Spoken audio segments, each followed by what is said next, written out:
Hello, everyone, and welcome to Season 2, Episode 7 of the Dateable AF podcast. This week, we are talking about the grass isn't greener, it's just filtered. How social media comparison poisons love lives and what to do about it. So, Rachel, have you ever scrolled through Instagram and you suddenly feel like your relationship is the only one not taking sunrise yoga selfies on a cliff in Bali? Oh my God. I have learned from people in my therapy office that most of these couples argued about the directions on how to get there to the sunrise on the cliff in Bali. So it's not quite as perfect as it looks. I'm fascinated with this topic because I just am surprised that people don't realize that people are not going to post their shit most of the time unless they're crazy. They're posting their highlight reels. Yes, this is so true. And what I will say, as far as the crazy people that are posting the real things, if you busted up your toe with a brick, do not take a picture of that and put it on social media because no one wants to see your busted up toe. I don't know though. There are these weird obsessions about yucky things that people do, and sometimes I have a hard time turning away. I can't. I get caught in it. There's a whole other site for that. Like you got to go to some weird part of the internet to look at that stuff. Don't put it on your Instagram. Yeah, but I literally think that yes, 90% of what we see on social media is not real. It's highly filtered. It's the highlight reel, as you said. Yeah, and there are people posting on there that are.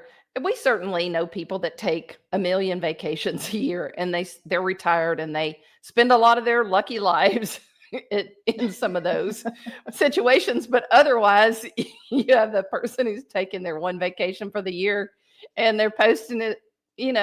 All the highlights of that, and you're sitting over there at home thinking, oh, I have a sad life. Well, probably just after you went on a damn vacation. Yep, it's so true that social media makes everybody's love life look shinier and easier and more romantic. You see all the romantic things that someone got. They got flowers, they got a cake with their name on it. But the truth is, nobody's real life looks like their Instagram account. I'm here to vouch for it, y'all. As a therapist, nobody's real life looks like their Instagram account. Sarah was telling me earlier that she makes a living off this topic. I do. I put several of my kids through college based on people's trauma over social media. It's true. It is true. Oh my God. I was fascinated in just reading more about this. I certainly am aware of it. And I think we all love keeping up with what people are doing and thinking, wow, that looks great. And that looks like a fun place to go. And that's the good part of it. But if you are one of these people where you look at it and you think, oh my God, their life is just great. I'm thinking they may have just had a bitch argument with each other. Yep. 10 minutes before they put that post up. Yep, it is true. And I think about this that Joe and I don't fight a ton, but one time we got in literally one of the worst fights we've ever had in our relationship. And we had already bought tickets to go to the ice cream museum. And I don't know if y'all have been there, but basically the whole purpose of the ice cream museum is to take selfies.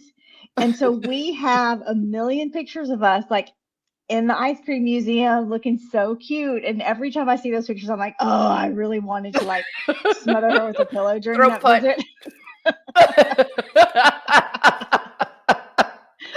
Yep. Perfect. Yep. Perfect example. Just goes to show you that it's not always what it seems. Oh, and if y'all didn't listen to the last episode, sorry, not sorry. I mean, if social media and selfies had been in play when I was on that ski lift with that girl that I broke up with on the ski lift, I probably would have been taking some beautiful selfies. Yes. And posting those while I had my other arm around the thing, hoping that hanging on, throw me off, push you off the lift. I know, it's true. Yes, we were fortunate enough to grow up and make all of our big mistakes before social media happened. So there's no record of it. Maybe on somebody's instant camera somewhere, but That's right. Sarah and I might actually be of a generation where we could still get a job with the FBI or the CIA, but the rest of you guys out yep, there, y'all are y'all are doomed. screwed. Y'all are That's showing right. yourselves too much out there. It is true. It's true. Well, I want to talk a little bit about the phrase that you threw out there about the highlight reel. So, if we're talking about what the definition of a highlight reel is, social media, so whether that's Facebook, Instagram, Reddit, whatever you're on, it's designed to showcase your best self. It is designed to showcase your most polished moments, your most curated vacation scenes, your most joyful times, like all the things that are going to make other people envy you, because that's why we do it. So people post these photos of their date nights, of their vacations, when they're wearing these cute little matching pajamas, when someone gives them a surprise gift. Nobody's posting pictures of the awkward silences of a second date, or people who are under financial stress, or petty arguments like the one that Joe and I had right before the ice cream museum. So we're seeing only the best tiny moments of someone's life, but we create a story that that's what their whole life looks like. I was interested in this from a research standpoint because of sort of the psychology behind our natural tendencies to do that. Mm-hmm. Is that we do have a natural tendency to compare. And Yes. as I was doing the research on it, the differences, it was very interesting. The differences between the people who compare in a positive way versus people's comparison that's negative. Yeah. So there's a level of comparison, and there's definitely I'm sure you're familiar with this ASCI, the attitudes towards social comparison inventory, but this inventory that they use as a baseline. I think there are like maybe 12 indicators that go with this, but it was very interesting because those indicators were looking at both the things that the type of person that looks at comparisons, and it's a positive thing where you say it's motivational. Let's just say that I'm looking at my good friends and they're working really hard and financially they're doing well. And I kind of look at the way they're leading their lives and the priority they put on their time and that effort. Then I might look at that and go, if I want more financial freedom, then I think I may need to work a little harder and I may need to prioritize my time differently. That's more of a positive comparison that we naturally do versus the stuff you were talking about where you're looking at people's shiny objects and you're looking at it based on what you think you don't have and that they do have. And yes. that comparison falls into the negative bucket. Yeah. And I can imagine that would take a toll on your mental health. If you think everyone else's life looks like their Instagram and you know that your life doesn't look like that, that seems like it would be really hard. The research definitely shows that it is. The other thing that was interesting in that is they were able to sort of isolate this low self-esteem. People with low self-esteem tend to spend more time looking for those comparisons. That makes And sense. yeah, and that the more they struggle, the deeper they go into it. I could And I definitely think, see that. yeah, I think for our audience, that's something to really pay attention to is that even if you don't have low self-esteem, but let's just say that maybe you're going through a tough time, you're kind of seeking, I don't know, maybe validation or whatever you're looking for.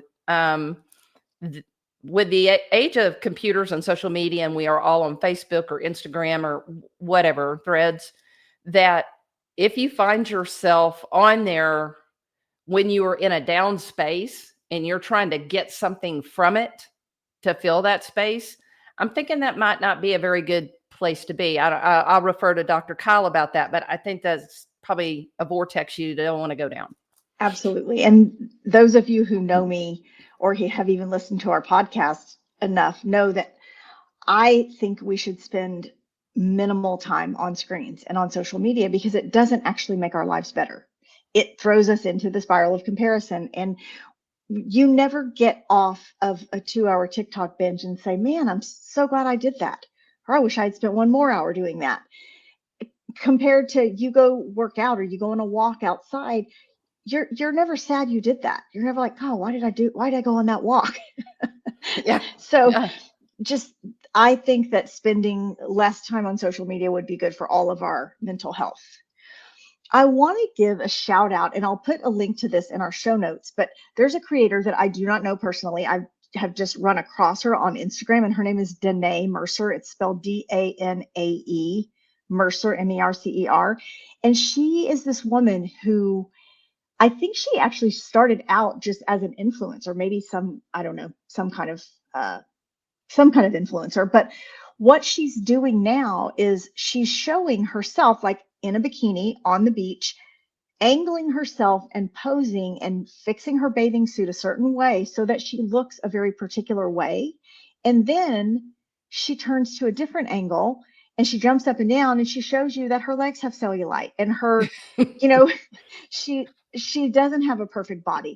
And it's so interesting because she literally shows you in a flash, like, this is me, and 5 seconds later, this is also me. And she'll do like a before and after, like let's say it's for a diet. She'll take a before picture where she's standing there wearing a slouchy outfit with her stomach all pooched out. And then literally minutes later, she changes clothes, she sucks her stomach in and takes a picture, and that's the after. And she's like, no one who's doing this online is real. And it's so refreshing because we get this idea that these people who look perfect on social media are actually perfect, and they're not. They have cellulite just like the rest of us, and they, they're filtering that stuff, or they're angling themselves or fixing their clothing to present a certain image, and it's just not real. Well, and that's not even with airbrushing and No, AI this is input. I literally mean, just that's just lighting, angling your camera, wearing certain right. clothing. Absolutely. So no, this isn't photoshopping something. This is literally just choosing how you show yourself. And if you compare that to what people show as far as their relationships, it's a very similar thing. You're It's not going to another take a picture of you and your partner, fighting. crabbing at each other. Yeah. Right. I mean, crazy people might, but no, you're not.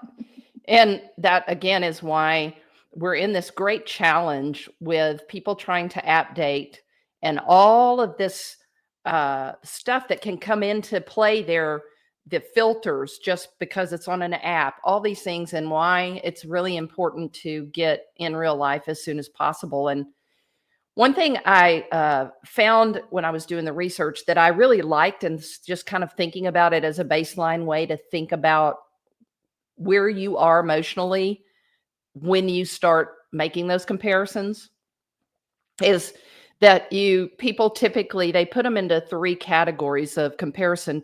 There's people who upward compare, Hmm. and then that's just if you feel like I'll give an example about, let's say you think you're pretty attractive and that you're comparing yourself to somebody else that you think is as attractive or more attractive than you are, but you're still feeling attractive. Then Hmm. there's lateral comparisons, which is just somebody that you feel like you're on the same level with. So you're comparing, let's just say, yeah, it looks like, I could afford to take that vacation. I mean, that's about the kind of vacation I would take. That's Hmm. a lateral comparison. And then there's a downward comparison where you assume that someone is below you, or you're below them. So, Okay. um, and I think that when you're seeking, when you're just looking at things uh, through a lens of trying to see how you fit compared to other people's lives, whether it be in partnership, whether you think they have a great looking girlfriend, great looking boyfriend, whatever that is that you think about. Um, I think it'd be pretty interesting if you just tried on. Like, is this an upward comparison? Am I feeling good about that? Am I laterally kind of comparing myself? So as sort of an equal playing field, or am I down comparing? Like, I'm looking at this, and to our point, it makes me feel like I'm not enough, or my boyfriend's not cute enough, or my girlfriend's not hot enough, or my vacation's not sexy enough, you know? Yeah. Yep. That makes sense. And so if you're doing a lot of comparison, you're probably not on a great track. I mean, maybe if it is aspirational, like you said, like, oh, that person looks really fit. Maybe I should work out more. Maybe that's okay. I think that's probably not how it happens most often. I think it ends up, in people not feeling great about themselves when they're making that comparison. I think so too. I would absolutely bet that the numbers would show you that most people, the comparisons they're doing are either lateral or downward, really, Yep. probably. Yep. And that's not good. I think so too. And it's just so important to remember that what we don't see on social media is anything that's messy. We don't see the disagreements that people are having with their partners. We don't see the nights where somebody actually slept on the couch, or kind of those mundane daily routines that make up most of our real lives. And every single couple has conflict, and every single couple has dull moments. Those are not the things that are going to make the Instagram feed. Yeah. The other part of this that's tricky in thinking about dating is, also what you're trying to do is figure out not just looks, but fit. We're always talking about fit, the right match, the right fit. And in my conversations, I've had some fascinating conversations with people I know who are single, who are trying to figure out the dating thing. And we've talked about red flags and all of that. And I oftentimes find that if I talk about what I'm drawn to, or what I like, or what didn't work out for me in my dating cycle, that sometimes people reflect back that conversation to me as they begin to explore their own dating journey. And in some ways that can be good, because those can potentially be good comparison, meaning like, hey, they got real drunk and threw up in my car, and I don't want to date anybody like that. And if they say, yeah, I don't want to either, then it's good. Yes, Yeah. for sure. Raise your standards. Right. But if I say, I really love to, I prefer to go do X, Y, and Z and listen to live music in a small venue versus going over here where there are 10,000 people. If you're comparing and making decisions about your dating life based on, oh, well, maybe I should do that too. I'm like, no. You do you. Do you figure out what it is? I mean, so much of this, it goes back to you really understanding you, and stop measuring yourself up against what you think other people are doing. Yep, that's true. And just always remembering that you're only seeing one side, and there's always another side. Mm-hmm. And you don't know what that is, because that's not what's getting shown online. So, for example, you're seeing someone's fabulous vacation. You don't know if they have a gajillion dollars and they paid cash for that vacation, or maybe they took on a lot of debt that's going to stress them out for the next 2 years because they're trying to pay off the vacation. You don't know those things. What you do is you look at it and think, oh gosh, I could never afford a vacation like that. But maybe what you really mean is, I'm not willing to go into debt to take a vacation like that. So just remember, what you're seeing isn't the whole story. Now, when they break up, you'll find out what the bad stuff is, because they'll talk about it. Let me just tell you, it's all roses until you break up, and then they're going to talk about you. That bitch is crazy. Yeah, did some crazy ass shit. You know how many times I've heard that line? I'm like, why did you marry her if she was that crazy? But you're talking about yourself when you say things like that, friend. It's hard out there. It's harsh. So you just try to figure it out. Yep. Landmines everywhere. Yep. But what you say is, she wasn't for me. She wasn't. She was not for me. I don't care for it. Thank you. I don't care for it. Thank you. That's always a polite way to say it. Didn't care for her. That's all Wasn't you my got to say. wasn't my favorite. Wasn't my favorite. I've had a I've had a few of those. It wasn't Yeah, my wasn't favorite. my favorite. Yeah, gave it a try. Gave it a no thank you helping. I won't say exactly how much of a helping, but yeah, you Exactly. If you've got a whole plate of that and then you decided you didn't like it, that's on you. Oh my God. Oh my goodness. So why is this such a problem? I think it's a problem for a few different reasons. One, social media has become so ubiquitous. It is everywhere, and so many people are on it. And people aren't realizing that they're just getting exposed to the highlight reel. So, what it creates is this distorted reality where we think other people have perfect lives. And I think if you're single, you look at people's highlight reels and you assume that everybody else is easily finding love. People, oh gosh, I have single clients who come in my office and say that. How come everyone else is finding dates and I'm not? I'm like, no, girl, they are not. I know because they're coming in my office and they're saying the same thing you're saying. Don't worry.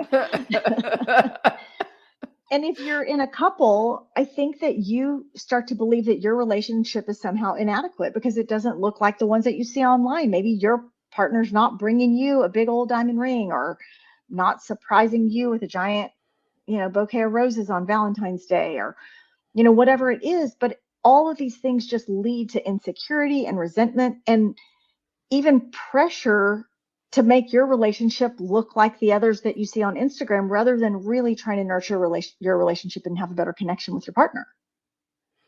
Do you think that there are any couples out there that hang out with their single friend and look at it and go, wow, I'm so jealous that I don't have that sexy life that they have?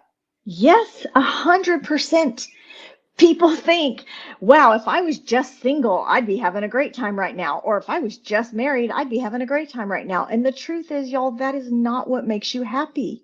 You got to get happy first. But we're out there comparing to everything that we're seeing on the gram, and it just makes you miserable. Well, this is telling on me, Sarah and Joe being my throuple friends. The That's a joke, y'all. That's a joke, y'all. We're not really a sexless throuple. throuple friend.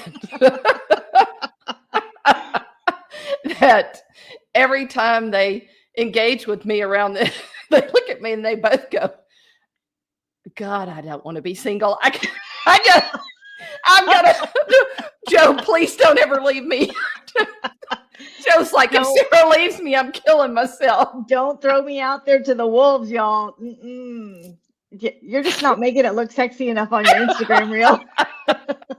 That's the problem. Obviously not. In real life, y'all are seeing it.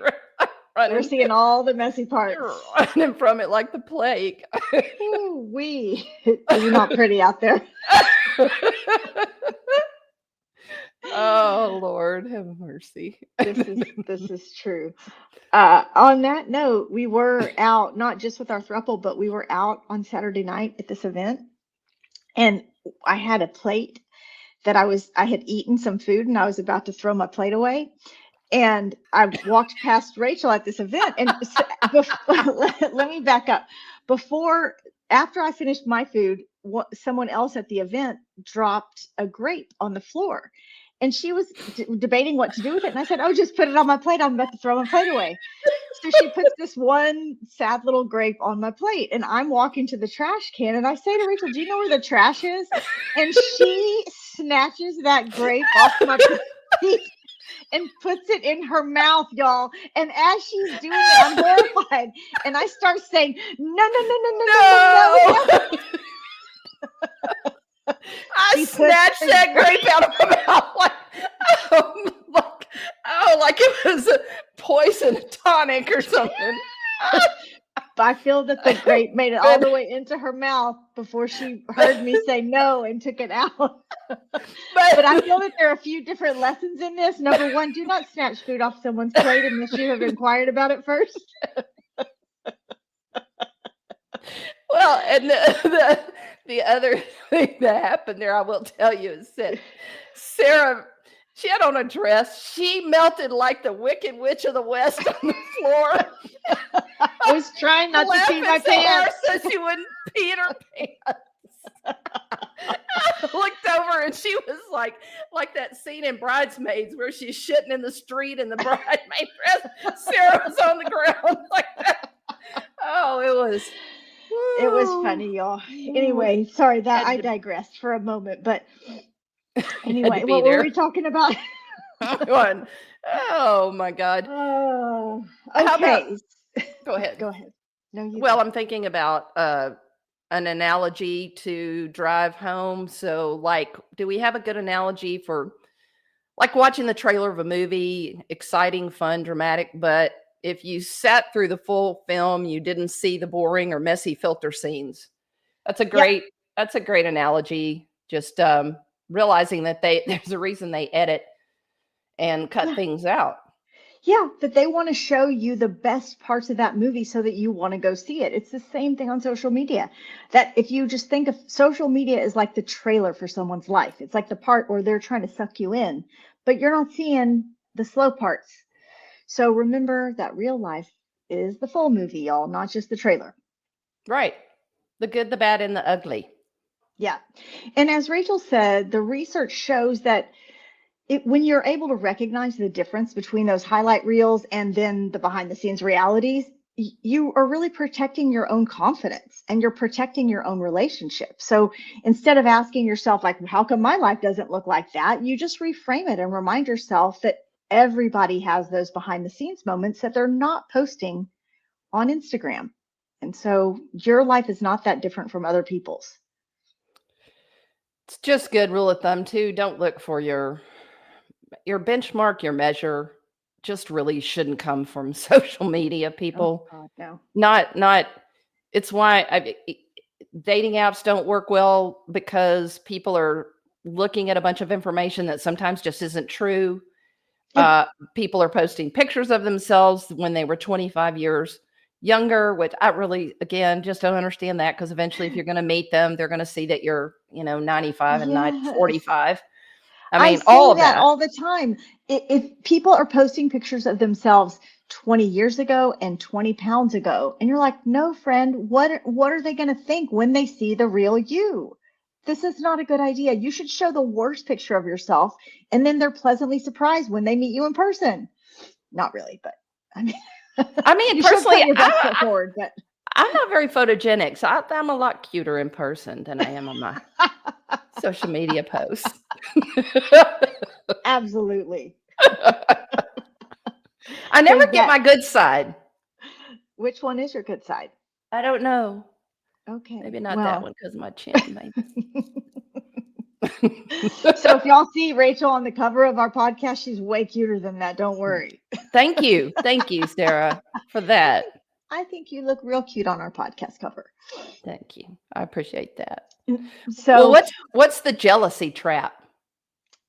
so I think it's what you talked about, that the jealousy trap is just the social media fueling this insecurity that people have, and also suspicion. Oh my God, we could have a whole separate episode about this, but you're dating and you wonder why your date doesn't post you in their social media feed. Well, you posted pictures of yourself, but why won't you post any of the ones with me? Or you see them in a picture with someone else and you don't know who that person is, so you start to get jealous. And man, so many insecurities that people have about this, and so much jealousy. Jealousy also, you see a picture of your friends and they're at a party that you didn't get invited to, or a couple that maybe your two of your couple friends went out together and they didn't include you. So yeah, it just fuels jealousy. Again, those are things that we didn't have to deal with to the same degree when we were out doing crazy things. Yep. And We sometimes we were doing those things that were we would just tell people, don't tell them about the party because I didn't invite them. Exactly. Or it's not going to be a picture of it later. Don't tell them I went home with her. Don't tell them. That's right. Nobody's posting that on their social media back then. So no, and then you get up early and you hand them their purses. They sneak out. Yeah, that's right. Nobody Doing has the phones back then taking pictures, so doing the walk mm-mm. of shame down the sidewalk. Mm-mm. That's- Carrying your high heels.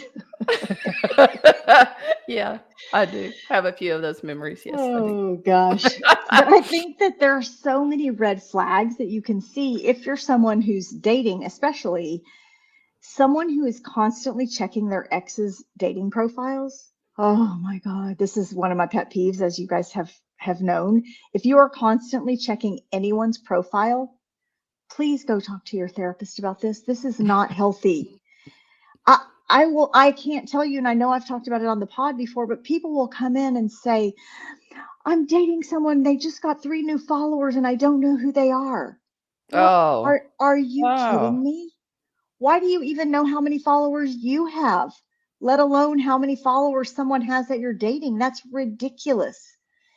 And you're always, you're comparing your partner's affection for you to someone else's post, like what they're posting on Instagram. So these things are big red flags. If you see them in yourself, you got to check yourself and figure out how to break that pattern, because you should not be constantly looking at anyone's Instagram story or their profile or their Facebook. No, don't do that. yeah, that's crazy town. It is crazy town, and it is. I know this is shocking, but it is the norm. People mostly younger than we are. I will say, I don't know that so many. I mean, I think a lot of people our age rarely check their social media, but younger folks are doing this all the time. They are looking, they're seeing who liked their story, who's following them, who's following someone else, and who's mutual friends, and it's really a lot. I mean, come on, guys. Just go back to the good old days where you just do drive-bys. Somebody's you drive by their house, creep by, and if you sometimes you park a couple of blocks away and you creep up and see if you can peek in the window. Oh my God, Rachel Howell, you are killing me here. Well, I will say I have Don't not do done that, y'all. I Don't know. do it. What we're talking about is just another version of that Yes. shit. So if you And thought that sounded crazy, then you're yes, right. It is crazy. And you're doing the same thing, but you're just doing the social media version of it. yes, you're You would peeping. never dream about peeping through someone's window. You wouldn't do it. I hope, for the I love of God. had a Monique in my life that did one time. Ooh-wee. She creeped on me. I have to say, I have done drive-bys before. I have never gotten out of my car. I've done That a very still fast drive-by, hoping nobody was looking out the window. that still counts. It does, for sure. It was crazy. Yep, yep. But that is 100%. it. It is the same thing. And this other thing about pressure to perform your relationship online. Mm, Um, Also, I think I've seen stuff online where I know people are sort of flaunting the relationship, yeah. and I think that's another thing to be aware of. One is if you know that there's another person out there that could be hurt by that, I don't th- think about that. Yeah. Don't do And that. hopefully one of you in that coupleship grabs some sanity and says, I'm not interested in putting this out there this way because it's going to hurt somebody. Yeah, for sure. And even if you're just putting it out there to be performative so that it can be sort of a look at me, and I think that there can be really sweet posts, like really sweet moments where you might post you and your partner. But if you're doing it to say, wow, look how great our relationship is, then you're doing it for the wrong reasons. So just check yourself before you post. I Okay, have so Okay, go ahead. oh no, you go. Well, I had a question about that because I actually had a situation come up like that a while back, a long time ago. When you were And dating Monique or yeah, Veronica. could have been either one. I don't remember exactly. Okay. Um, but there was this, I had to sort of grapple with um, the fact that I was going somewhere where we would be taking pictures, we'd be around other people. Somebody else was going to take a picture, I knew, and that there was going to be a post online eventually. And you don't really have control over all of that. Mhm. And so I had to make some decisions about that. And my decision was just to tell the person up front what I was doing, to just say the other party that potentially could be hurt, just saying, Oh, hey, I'm doing this I'm going to thing, be at this event. You might see a and picture of me at it. I right, hope it doesn't hurt your feelings. right, I'm going to Okay. be there, and this can come up on social media, and is not my intention, but just to let you know that this is happening. Yeah, So I think that's a great idea. Then you're just being honest, and they can deal with it how they want to deal with it. But you're not doing it to flaunt something, or you're not also trying to hide something. That doesn't feel good either. right, exactly. Yeah. Okay. So let's talk about what you can do. So how can we get this better? So I would say the first thing that you can do is curate your social media feed so that you are unfollowing the accounts that trigger comparison. So if you are, let's say, a body focused person and you're following a bunch of super fit people on Instagram and they make you feel bad about yourself, unfollow those people. There's no need to be putting that in front of yourself all the time if it makes you feel bad about yourself or if it triggers that urge to compare. Yeah. Also, I think creating boundaries, the no phones at dinner, limit doom scrolling. I mean, that's the thing. Notice when you're getting down into something, and if what you're doing is not only a time suck, because most of the time it is, but it's Yep. also a lot of negatives. It's not making you feel better. I think you should and definitely put the phone away over your dinner, unless you're expecting an emergency call or something. Put it away. Yep. I'm going to reiterate that, and I'm going to challenge every single person listening to this to make that a rule. If you are out at dinner with someone, even if you're home at your own house at dinner with someone, put your phone away for that time. Someone said to me, and I can't even remember who said this, but the person in front of you should be the most important person. And I really like that idea. And sometimes I'll even say that. Like Joe and I were going somewhere the other day, and she said, "Oh, did you get your phone?" And I said, "I didn't. The only person that's important to me right now is the person I'm going to be in the car with, and that's you. I Oh, didn't need my phone."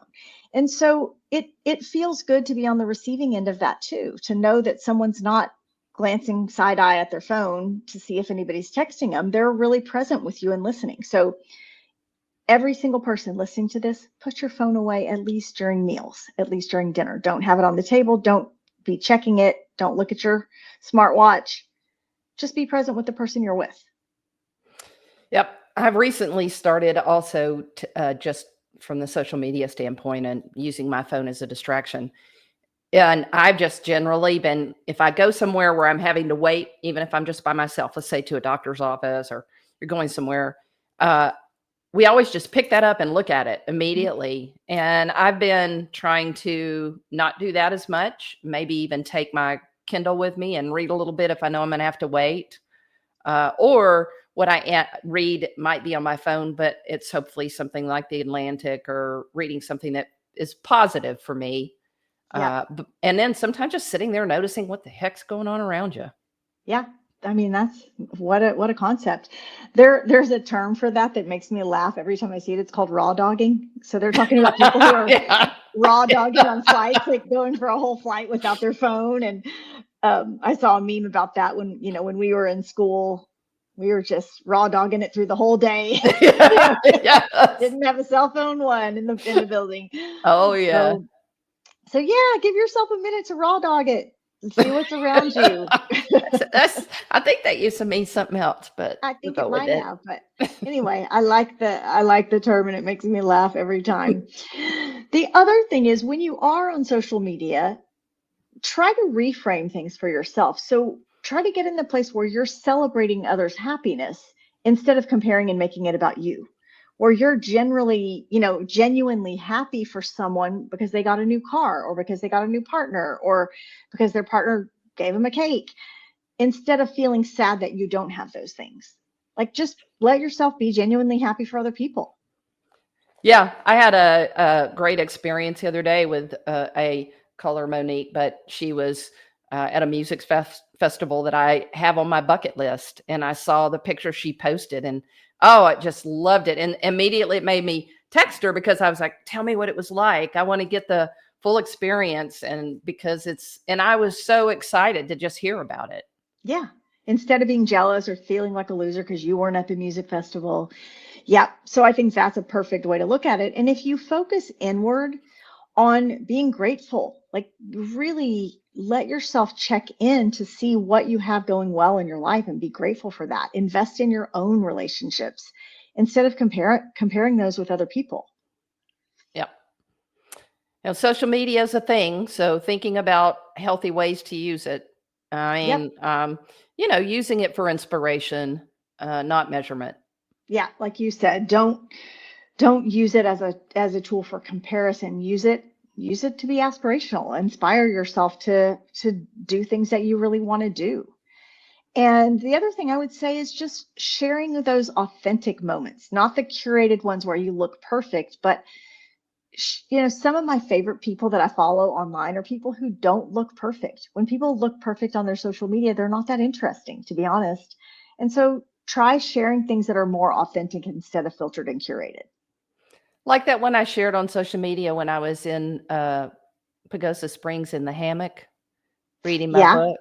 Yes, that was perfect. Yeah. If you could have seen me up close, you'd realize that I probably hadn't washed my hair in about 3 days and had a hat on. Awesome. See, that's a great example of that.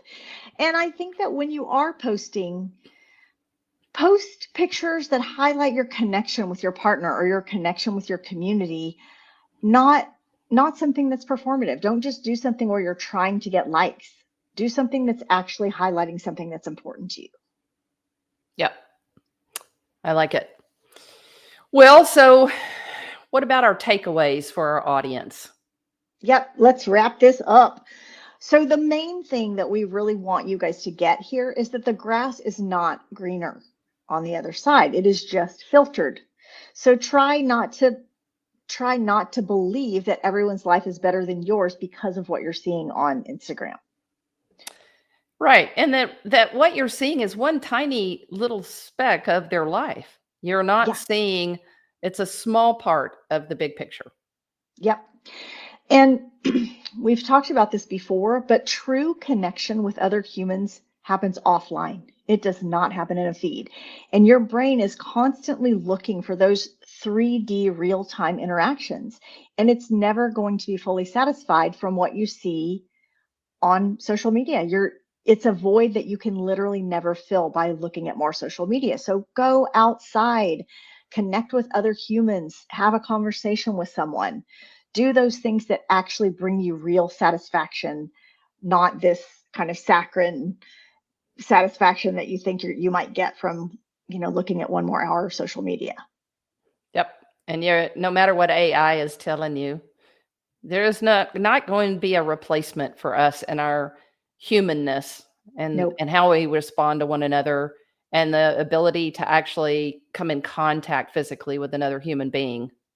So less time on social media is probably the biggest thing that we talk about, that probably a big undercurrent in most of our discussions is that getting face to face with people, being with people, doing things with people, paying attention, being curious and invested in another human being in a real room, face to Yep. face.